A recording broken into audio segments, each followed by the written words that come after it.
പാലക്കാട് നഗരസഭ ട്രെഞ്ചിംഗ് ഗ്രൗണ്ടിൽ കാലങ്ങളായി അടഞ്ഞുകൂടിയ മാലിന്യങ്ങൾ ബയോ മൈനിംഗ് പ്രക്രിയയിലൂടെ നീക്കം ചെയ്യുന്ന പ്രവൃത്തികൾ മെയ് 31-നകം പൂർത്തീകരിക്കാനാകുമെന്ന് തദ്ദേശ സ്വയംഭരണ എക്സൈസ് വകുപ്പ് മന്ത്രി എം.പി. രാജേഷ്.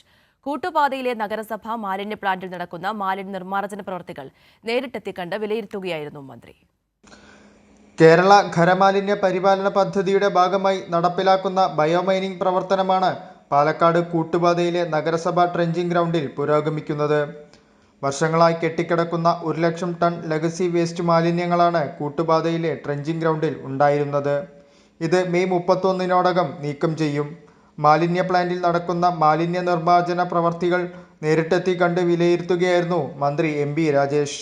20 ഇടങ്ങളിൽ ഇത്തരത്തിൽ മാലിന്യ നീക്കം നടത്തുന്നുണ്ട്.